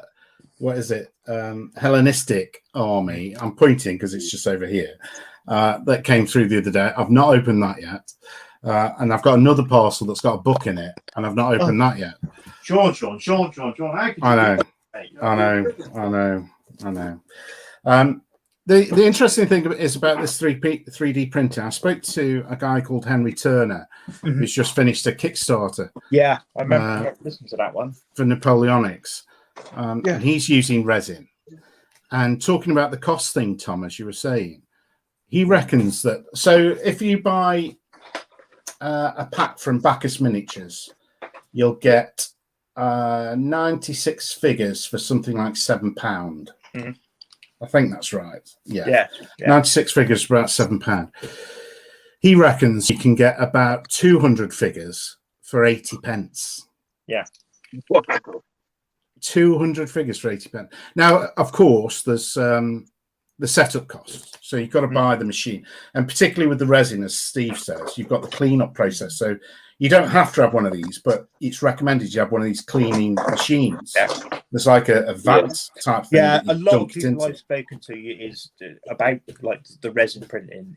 They literally said, yeah, you can get these other like nail varnish things and that, but a lot of them have said get the gear that's supposed to be for it. Yeah, because it makes it so much easier and cleaner to do it that way.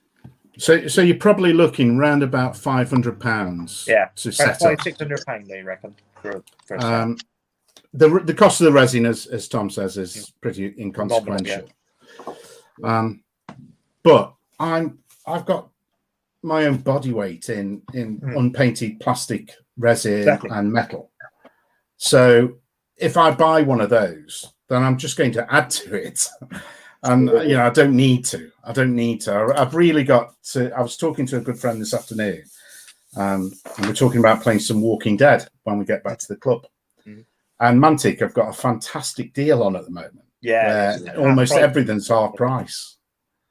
But do I, and, so it's almost too good an offer to refuse. But I've got tons of unpainted figures. Yeah. And tons of unpainted finished projects. So why add more to it? It's this acquisition syndrome, I think, that we're all guilty of at some point. Oh, yeah, definitely. Les says stick to 15mm then, Sean. Yes, well, that is happening. And also, how many unpainted figures have you got at the moment in your stash then, Sean? A good investment for Ava's future. Well, the trouble is, I've told my wife that these things cost pence. So she's got no idea of the value of them. What's that you're holding up there, Steve? Again, some of those 6mm buildings my friend printed off for me. Oh, lovely, yeah. Yeah, they are. You will find in your bag one of these. So I've got multiple of these in your box. This is a little garage. Wow, that's brilliant. So yeah, you can see if you look up close. The detail is amazing. But I mean, you can see the striations in that if you look up really close. But this is one I made earlier. It's the one I painted up earlier. Yeah. And again, it's a gaming piece. Yeah, exactly. That's the point. They're gaming pieces, aren't they? They aren't museum pieces or display pieces. My friend printed off loads. He actually got the files. I think he was doing either 15mm or 28mm for playing like Flames of War and stuff like that. Yeah. But he said, "Oh, downscale." So this is another one. How nice is that? Oh wow. That is lovely. I said I got some factories. I got some. Trouble is that probably took about 36 hours to print. Yeah, and it took a lot. But he said his printer is running 24/7, and he'll fill the bed up. They've even got in this box a little water fountain, a little fountain for the center of the like. I think this was based on these buildings are based on like I think like a Berlin set. Yeah. So yeah. So I got enough to run like a little German village. So for late war 6 months. And there's also you'll also find in that box there's one of these as well. A little pillbox. Little pillbox. Lovely. So I like it. I'm sure you'll find some use for it. Yeah, I most certainly If will. ever actually open If I ever actually open it, Steve, and I've got a few archers here for you because I finally made a decision on the basing. So I finally made a decision now. Have you? I finally made a decision. It is difficult though, isn't it? I've been working on my arranging the forces for Tewkesbury, and it is so much of a rabbit hole to go down though, isn't it? I mean, I know the basic setup for the rules: 2 to a base for levy command, 3 for a base for retinue, and 4 for a base for household. Yeah. Now I've already decided I'm not going to do that. I've already decided I'm going 3 for a base on levy as well. Yeah. Because I don't like just the 2 on the base. So no. So I'm going to go 3 base, and I want to use because I got all the freeze water flags as well. I want to have all my units commanded by at least a knight. So I've got all the banners for all the Lancastrian knights that was there. So even the levy is going to be have a knight in command as well. Like, you know what I mean? So then you've got like a knightly type of figure to go on the base as well. So yeah. It's that's the beauty of it, isn't it? That you can go into as much detail as you want, and I'll probably do the same. I think I'll Google. And just well, it's lovely. Literally, you can look on the band. I've been looking at the flags. They got the name on the flags on the flags as well. So you can look at the name, Google the name, and you can actually find out. You know what I mean? More details. Some have obviously literally got a paragraph. That's all they've got. Oh, he was there. He had his head chopped off. Because that's how I'm doing the Lancastrians at the moment, or he died in the front line type thing. You know what I mean? But some you go on and there's a real. Oh, he was given a pardon. He went on to become blah blah blah blah blah blah. You know what I mean? Yeah, there's so much information just by the click of a button. Like, you know what I mean? So, one thing you'll find, Steve, when you play Bloody Barons is your generals and leaders will die very quickly. Oh yeah, well I think so. They get chopped up pretty mercilessly because they did in Bloody Barons. Anyway, they do. Well, they did, didn't they? Come on, in the War of Roses, you know what I mean? You read anything about the War of Roses, they were dying left, right, and centre, weren't they? Not many came out alive. That's right. And even if you did survive the battle, as I said with Tewkesbury, what happened to you after it? Oh, yeah, you get in the chop anyway. I don't like you. You're from that other family. You're a Percy. Or no, you're a Neville. Right. You supported them. Right. Off with his head. That happens less in Regiment of Foot, Alan. You'll be pleased to know your general bases don't die quite as easily. They do die. They do die because I've lost several. In fact, I remember. I have a feeling that mine will probably die like my other characters in other games. Well, can you imagine me and you playing a game of that, Alan? We'll just end up. We'll both be dead. I mean, in fairness, whenever we played Dead Zone, it's basically been mutually assured destruction on both sides. and I might have had one figure standing. Yeah. That's the lie. I think you have won both games though. So. Well, I'm not going. Well, yes, but your wife has beaten me. Your wife has beaten me. So the Good Enough family, it's 2-1. Clark's versus Good Enough's, it's 2-1. Yeah, she was a very savvy player. There's one more thing I was just going to mention, actually. Has anybody ever used a static grass applicator? Nope. Tom? Nope. No, never used one. Are you aware of them? I've seen people use them, but it looks all a bit complex to me. Yeah, exactly. Well, this is what I always say about 3D printing. It looks just far too. Get some PVA, you stick it on a base, and you dip it in, and then it's done. Yeah. But not last. When was it now? Friday night. I recorded the latest episode of God's Own Scale podcast with Gareth Beamish, who's ADC Painting on Twitter. Do you follow him, Tom? I do indeed. Yeah. Wonderful stuff. Wonderful stuff. So he uses a static grass applicator, and he's got me on the verge of buying one, and using it for my Wars of the Roses figures, because I've got the texture on the bases, but I haven't put the grass on it. So the idea, you're aware of the idea that you put a small charge through the base, hold it over the static grass. And the static grass, yes, makes it stand up. You can layer it up, can't you? Start off with one color and then put another color, and so you get the different blends of. Yeah, Luke from APS, I think, did a video on it.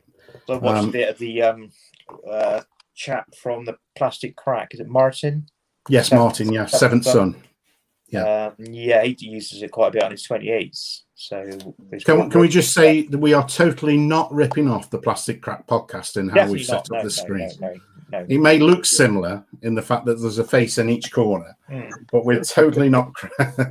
Theirs is far prettier. They obviously pay for the StreamYard subscription. Oh, definitely, yeah. But I'm too cheap at $20 a month to pay a subscription. So, if you get that, then you get to have the beautiful outlines around the boxes and things. Right. Leslie's music to start with and stuff like that. Yeah, and a countdown and all this sort of thing. So maybe Alan can give us a rendition on his ukulele of something suitably militaristic, and we'll use that as a theme tune. So he's got his ukulele. You've got your guitar? Well, I've got a guitar and ukulele to my side, but all I've got, I'm afraid, is a trumpet. Oh, nice. Where's that from? It's Argyll and Sutherland bugle. Wow. I picked up many moons ago. Brilliant. Used to be able to play the bugle, that's why I bought it. Oh. I have a small collection of World War One memorabilia and World War Two bits. I think I remember us talking about this previously. So yeah. Les is saying you're all talking sense without foot in the mouth gaffs. Well, that's very kind, Les. Let's not talk about French are like ultramarines, isn't it? In 40k, is it? That's right. I've got to say that was not Dom, Ken, wasn't it? Ken. It is highly recommended to anybody, and we have been up as high as 6 viewers tonight, guys. Wow! I think we need a round of applause for that, because that's pretty impressive. That we've yes, there we go. Thank you. We've had 6. Here we go for Dom. Badgers. Yes. Well, I've got a toad. Oh, is this burrows and badgers? Burrows and badgers. So yeah, here's my toad. To say you've got your toad out on the podcast, mate. I'm got your not toad sure. out, man. How about a raven? Raven mage. Oh, I like that. I like that figure. Is that burrows and badgers as well? Burrows and badgers. Residents. Like it. I've got it's another game I play. Well, it's one that does intrigue me. It's one that intrigues me. It is. I bought the rule book for it. Have you? I never got any further. Never got any further. Sounds like me, Alan. That's another rabbit hole, and we've got the how about a Scotty duck with kill. Nice. Yeah, very good. They're all painted. My wife bought into Burrows and Badgers as well. Yeah, they are beautiful. How about a vicious sparrow? A vicious sparrow. Goodness. Highland sparrow. Wow. I'll finish with last one. Here we go. On. About a Siamese cat. Mage. So Terra Lurch here, I think, claiming I have the Burrows and Badgers rule book, but no miniatures. It does. The figures do look gorgeous. And they are an absolute joy to paint. Yeah. They're one cast metals, the majority of them. Some of the large ones, like the Raven, that's a resin cast, but the other stuff is just all one piece metal. So I have a guilty little pleasure as well, which I've been. Should we be talking about your guilty little pleasure, Sean? Yes, it's family friendly. Oh, that's okay. Yeah. Hang on, Les has made a comment. I just need to have a look what he said here. But why not 6 likes? B&B has some lovely miniatures. Yes, that's right. We haven't got. We've had 6 viewers, but not 6 likes. So I don't know what's going on here. And we're down to 2 viewers now. People are trailing off. So my guilty pleasure is a game called Anural World of Twilight. Has anyone heard of it? Anural World of Twilight. Never heard of it. Well, next time we stream, which hopefully won't be too long, I'll show some figures and I'll put some up on the group. I've not painted any of the figures yet, but if you think about Dark Crystal, Crystal, yeah. So the sort of good faction within that are very much like the goody creatures in that, and then the sort of dinosaur sort of influenced bipeds and some very, very different types of figures. It's a very small niche game, but some beautiful, beautiful sculpts that are very whimsical, really, is the best way I can describe it. But I'll show off some of those next time we meet. Anybody got anything to add before we close off? How's the experience been? I've loved it. Thank you, Chap. Good. Chilled, mate. Chilled. We can't use chilled wargaming. That's already gone. Oh, that's gone as well. Yeah. So we've still not got a name. Although for Amigos, you 3, no, you three have been incredibly creative on the WhatsApp group with some fantastic ideas. So that'd be good. So, Alan, hobby plans for the next week? Still these fellas. Actually, I'm nearly finished them, so I don't know. Oh. I will find something to amuse myself. Don't paint your last figure, because bad things happen when you paint your last figure. I don't think I ever got to worry about that. I suspect Alan hasn't either, to be honest. I suspect I don't think I really do. Come on, let's be honest. We're kidding ourselves if we think we're never going to paint all our figures. Let's be honest. We picked up a subscriber. Terra Lurch has subscribed, so thank you, Terra Lurch. That's very cool. And Les is saying, "Good, Sean. It's got to be very bizarre." There you go. So, Steve, hobby plans for the week? Well, I've got a game tomorrow at club, so Sunday night's my club night. So we're playing a bit of second try at Champion Hill, Altar of Freedom. So. Brilliant. I love those rules. I really, really love them. Watch my YouTube channel. Hopefully I'll be getting some more small videos up. And your YouTube channel is? Lazy Pirate Painting. And maybe you can host the next one of these as the Plastic Podcast.